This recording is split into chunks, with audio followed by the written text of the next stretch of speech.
All right, I'm Beck Lane, and this is Catalyst and Company. Wait a minute, let's turn that on. There. Catalyst and Company, we're a catalyst in each other's lives as well as our own, and we work at being the artists we've always wanted to be. I am in, okay, I am somewhere in Georgia at the Hambidge, Rabun, I have to pronounce this correctly. It's like Raven, but it's not. Rabun, R-A-B-U-N, Rabun Gap, Georgia, which is right on the border with North Carolina, South Carolina. It would be really nice if I knew my maps. Anywho, we're right on the border. I'm in the Blue Ridge Mountains, which I never thought I'd see in my lifetime, but we're squarely in the middle of the Blue Ridge Mountains, and at the edge of the a portion of the Appalachian Trail, or something like that. Anywho, I haven't been reading about it and learning about it. I've really been focused just the past 2 days on unloading my truck, getting things into the studio, the place that will be my studio through mid-December, getting acclimated a bit, and also resting. And this was a long trip. It was a 12-hour drive here, and I'm not complaining because I'm here. I'm here doing something I've wanted to do in a state I never thought I would visit. This is an extraordinary experience, being an artist in residence at a campus like this or on a compound. It has set the standard for the artist I've wanted to be, but didn't know how to be, and also didn't know how to get there. For the past, 11 plus years, almost 12 years, I've been making these videos in the hope of getting somewhere in the vicinity of where I am right now so that I can keep climbing upwards. You know, as artists, this is what we want to do, is evolve and grow, but evolve and find opportunity, or have opportunities extended to us, and not just have to beg for opportunities, which I've been doing for a long time. This opportunity here at Hambidge Center for Arts and Sciences, I feel was handed to me by an invisible source. I know there were people that made the decision, but I have been thinking for the past 2 days, how did I get here? How the flying monkeys did I get here? Did I get here? Not saying this is the end all be all, but it feels as if a door has finally opened. That magic key that I've talked about finding, trying to locate, to unlock these secret doors that I didn't know existed. I finally found it, or it found me. It just floated into my hands, and the door opened. And with that is an opening of my mind, not just like into creativity and creative flow. I hate that talk. Oh God, it drives me crazy, especially now, where I am here. It feels a whole new universe has been opened to me, for me, where I can finally start climbing the ladder, all these metaphors, but I can finally get where I wanted to be. God, all it takes is 1, 2 people, 1, 2 opportunities, and the world, the universe that we've wanted as artists can transform and grow. I honestly feel this is going to sound a tad bit manic, but I honestly can feel in this environment these threads of energy and these threads of being that I knew were there, but I couldn't quite tap into. I couldn't unlock the door to even think about tapping into them. And here they are. It's magical. It is utterly and completely magical being in this position. And I wish everyone could have this. But you can only have this if you keep doing your best work, evolving, and applying to things. We were talking, there are 8 of us here, and last night 7 of us were talking about this and how we're so used to rejection. Some of us, one of us isn't, but some of us are just so used to rejection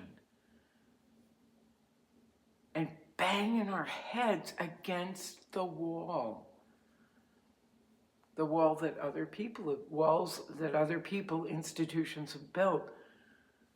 That we don't give up.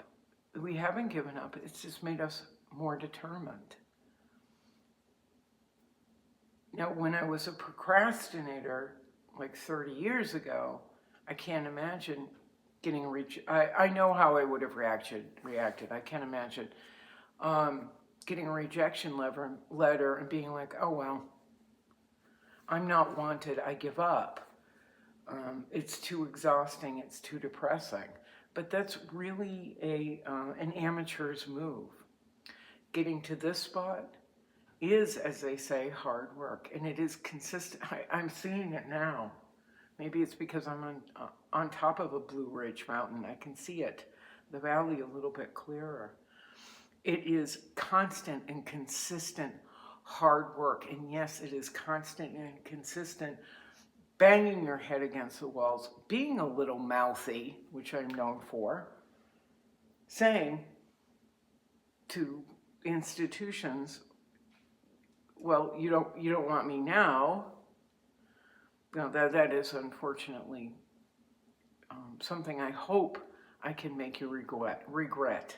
It is an unfortunate circumstance, but I'm hoping that someday you'll be able to look in the rearview mirror and regret the decision. I have that in me. I have that kind of ballsiness and confidence. And as I've said to museum directors, what are you going to do? Not show me harder? Like, what does it hurt to just be mouthy and to not just bang your head against the wall with disappointment after disappointment, but say something. Say something. Why not me? I actually had dinner with a museum curator the other night. It was part of a dinner party, a private dinner party. Ooh, look at me. And ooh, look at me. And I was sitting next to her. I was placed next to her. And I was placed there to find out how to get into the museum. Well, I've already had the discussion with her boss and her boss's boss. You have to be somebody else. You have to not be from Sarasota. You have to be something fashionable. Then I'm not fashionable. My work isn't fashionable. It's not following a trend. It is what it is. It is that thread, that higher purpose that keeps directing me what to do. That's me. But I'm sitting with this museum director, and I realized at some point there was no point in pitching my work, which was kind of why I was there.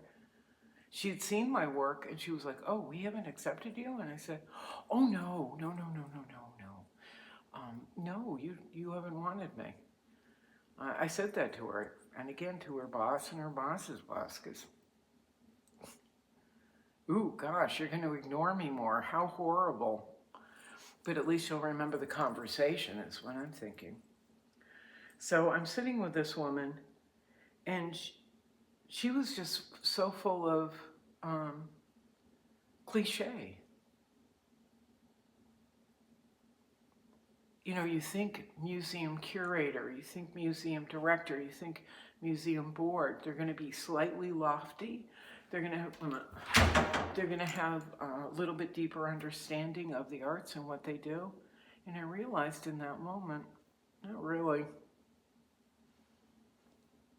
Not really at all. Not with this particular venue. It was a disheartening cliche conversation.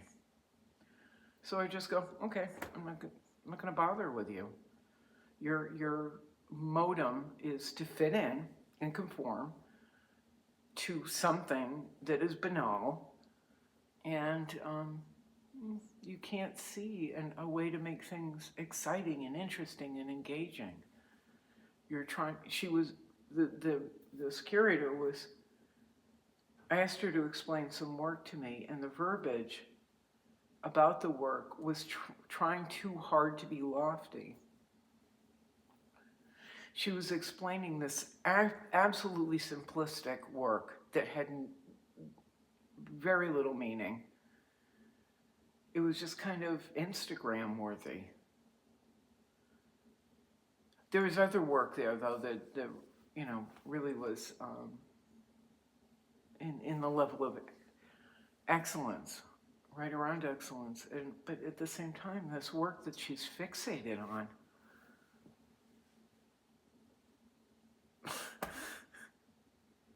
I mean, I personally do not speak art. I don't get a lot of the stuff, the more professorial language. I don't appreciate it. I don't understand it. I don't care about it. Talk to me like I'm the guy that does not want to be at the museum. Talk to me like I'm the person, the friend that's been dragged to this exhibit and doesn't get it and is standing there like cynically going, what the F is this? Why? Talk to me like that. Explain it to me. What makes it important? And she could not do that. She tried, but she really couldn't hit on any deeper vein, which is why I'm here, to find deeper vein. So blah, blah, blah.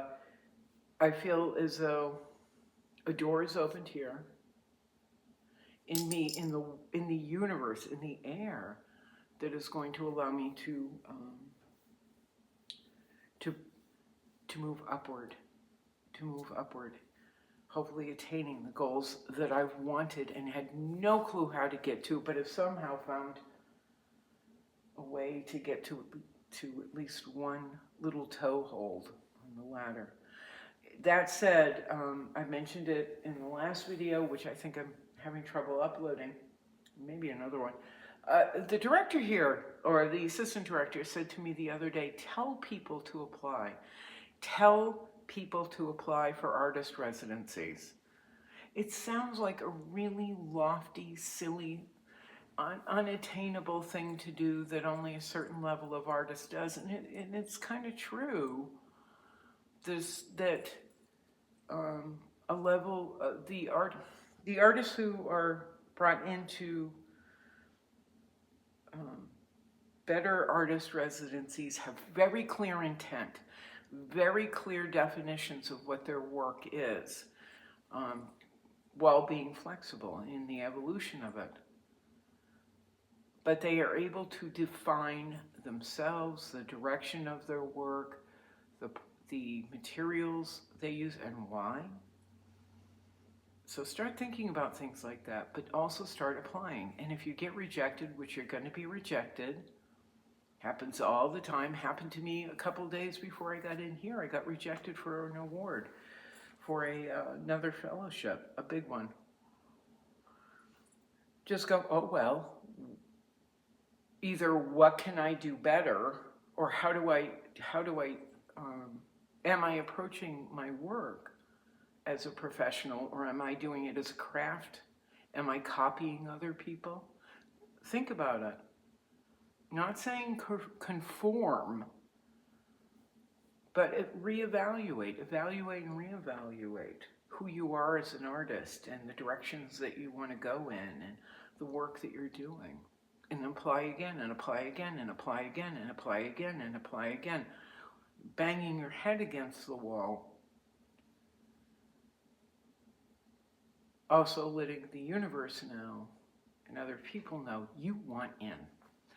Again, we were talking about this last night at dinner. I said, my shoulders have dropped since being here. Yesterday was my first full day in Georgia. Yesterday, my shoulders dropped from here down to here. I can breathe. I'm not filled with anger and tension and just stress and massive anxiety and depression. I can breathe. And that was in one day.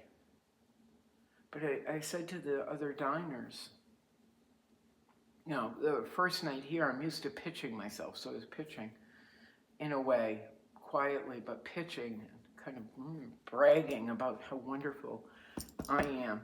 But then last night with my shoulders dropped and me being able to think and breathe, I said to them, I don't know about you people, but I'm used to having to bang on doors. Bang and bang and bang and kick them open. And they were all like, yep. And I said, I don't know about you all, but I am tired of asking politely if I can have a seat at the table. I'm tired of asking if I might be able to exhibit with people. I'm tired of it. I'm exhausted and I'm angry. But in this too, we all need to realize, like the curator I was talking to at dinner, the rejections aren't always about us or our work. Not always. Sometimes, probably half the time, I don't know. It's also about the curators and the boards and how their political ties, how they want to be seen, how they see each other, how they want their organization to be viewed. Will they get donors if they accept work that is different? Will people be excited by a new genre, a new way of doing things? Or will it be so off-putting, or not off-putting, but non-conforming, that it scares off the board? It's hard to accept that sometimes, but that's what being here has done. It's helped me to see things a little bit more clearer. Anyway, apply. And they say no, move on. Keep banging on the doors. Don't knock gently. Keep banging on the doors till one opens. So behind me, I'm getting the studio set up here at Hambidge. I've been hanging up plastic. It is part of my ritual is to hang plastic up on the walls so I don't get the environment filthy, the venue that I'm in filthy. I did that at Arcos with Creative Liberties when I was there for 2 months, and somehow I still managed to get paint on the baseboards and on the walls in places. And I got it on a light. I don't even know how that happened. It was way off the ground. Can't explain. But this is my ritual, is covering the walls I'm going to use with plastic. And the cool thing is, I've had people go, why do you bother doing that? I do it to protect the venue, to show respect to the venue and to the people who organize it and are in charge of it, the people who have invited me to be in a venue and to work. It's showing respect to them. Also, I don't like mess. It's contrary to that statement, as you're seeing. I don't like mess at all. So I cover the walls, and then that gives me the opportunity to take it down when it gets too messy and put up a clean sheet of plastic, a clean tarp. And the funny thing is, I haven't met a lot of artists who do this, who hang up plastic or protect the walls or protect the floor. But when I came in, the woman that was here before me, the artist that was here before me, had done the same thing, only with a light film. It was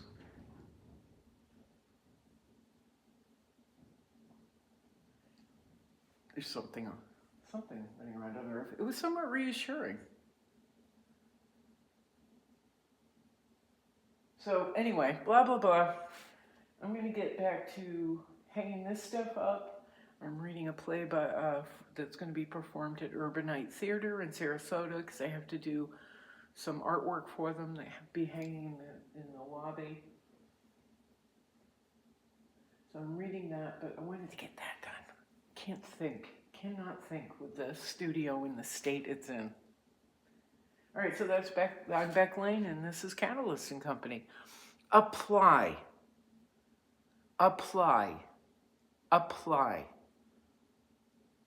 Throw your hat in the ring of every fight,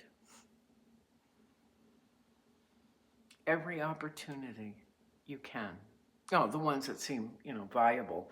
Don't bother with the artist residencies that are basically come feed my goats for a week or a month, mow my lawn. You can stay in my tool shed and we'll call it an artist residency. Don't do that. Punch higher. When you're in that ring, punch higher. Why not? What are they going to say? No. Oh well. Then punch higher than punch the next guy. I don't know. I'm trying to come up with a metaphor, and it involves a lot of violence, apparently. All right, I'm gonna go. Ready, Carrie? Here we go. Carrie. We haven't talked in a long time, but I hope you're well. All right, ciao. Meow. Boink.